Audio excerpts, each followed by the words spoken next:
Hi everybody, Eric Brown, MOBO-Media, Eric Brown. Hey, it started. It has started. Folks have started panic buying, and I knew it would happen, particularly when they start talking about these tariffs and the trade wars and the goods and services, or mainly the goods, not necessarily services that we get from other countries that are not manufactured in the U.S. And so folks are expecting those prices to double, triple, and quadruple, whatever, man. Hell, some expecting some of these companies, and especially small businesses, to go out of business because of what's going on. I will say you can blame it on the indecisiveness of our current leadership.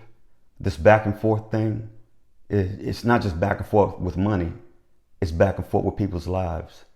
And I'm telling you right now, every market is being hit. The real estate market, people are pulling their retirement savings. People have lost money so far. The world economy has been shaken up. I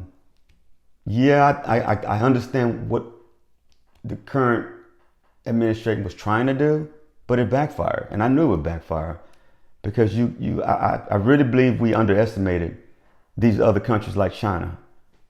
If you know China, China's a very patient country.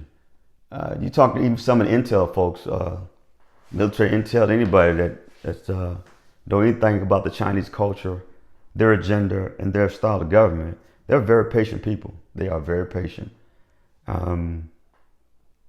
They'll play this game all the way to the end. They'll play it to the end. They have nothing to lose. China's not a broke country. You got to remember that now. China has built strong relationships with Africa and Russia, and I think even Australia has kind of a good relationship with them. So they're smart. They made sure they built relationships outside of just the U.S. But guess what? From what I understand, and quote me if I'm wrong, but a large percentage of products that we use here in America come from China. And all y'all remember 2020 when the masks and the disinfectant, there was none anywhere. And China just started sending all the stuff to us. And come to find out, that's one of the only places it was made, in China. So it didn't take long for China to do what it's doing right now, meaning to have the U.S. dependent on their goods. This was years in the making, years in the making. U.S. manufacturing didn't just stop. It was years in the making. And a lot of it had to do with the U.S. businessmen who were looking for cheap labor, for increased profits. They were going to send the jobs overseas. I remember that big wave. Y'all remember it too. Well, here we are now, and we don't hardly make anything in the U.S. In fact, the school system is not even set up to teach the skill sets needed to make things in the U.S. So you tell me, make that make sense. I'm not saying we're not smart people. We're not set up to be a manufacturing country. We've I don't know, man. We overplayed ourselves and we depended on other countries too much. And now you think you're just gonna flip a switch and turn it off? Nah, doesn't work that way. The other countries know you're dependent upon them. They know you need them. That's why they can take this thing all the way to the end, because they know at the end of the day, it's you that is suffering. China, I'll give you an example of the way Chinese people work.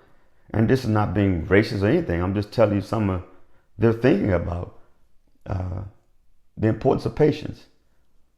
Let's take a bottle of water, one bottle of water, right? In the U.S., the cheapest person, let's say the cheapest person will sell your bottle of water in the U.S. is 30 cents. Let's say 30 cents, right? This is what the Chinese would do. They'll sell you the bottle of water for 5 cents. They'll sell you the bottle of water for 5 cents. And you're like, first of all, you're going to get more customers. So those nickels are going to add up to dollars eventually. So it's going to surpass that little 30 cents. But it's going to take time. But money is time. And time is money. Everybody knows that. So I think we're in for a doozy here with this whole trade war.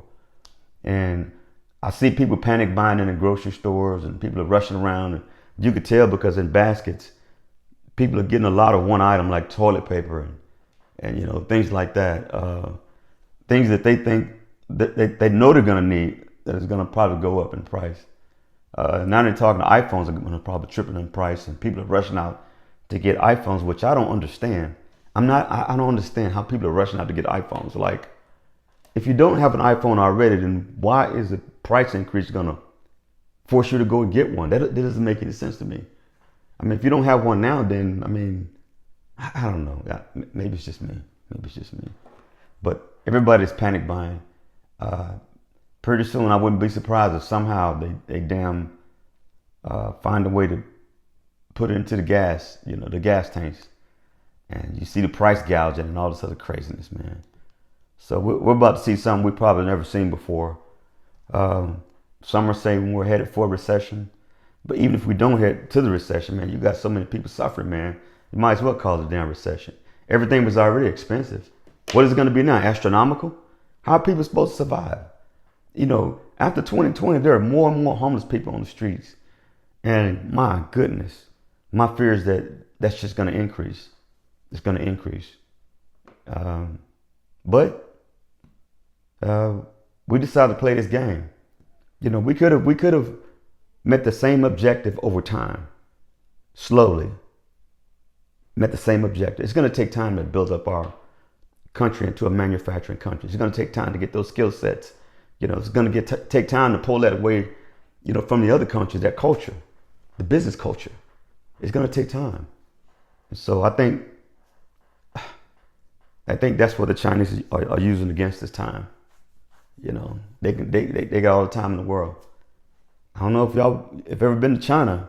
I've been to China, and I'm gonna tell you right now, it ain't some Asian man with a straw hat pulling a two-wheel cart running around with his head slung over. They are so advanced, it's ridiculous, and it's beautiful from the air. Beautiful from the air, beautiful country. The buildings, the architecture, they have some amazing architecture. So, not trying to glorify or lift up China, but what I'm trying to say is America doesn't understand what they've just got themselves into. They miscalculated it. They missed the mark on this one. But with that, I'm gonna let y'all go. Let's just hold on for this ride, because it's gonna be a ride. It's gonna be for the long term. If our current leadership wants to keep playing this back and forth game, China's gonna play it right along to the end. So if this is their agenda for the next 4 years, then God help us all. Y'all take care. Bye-bye.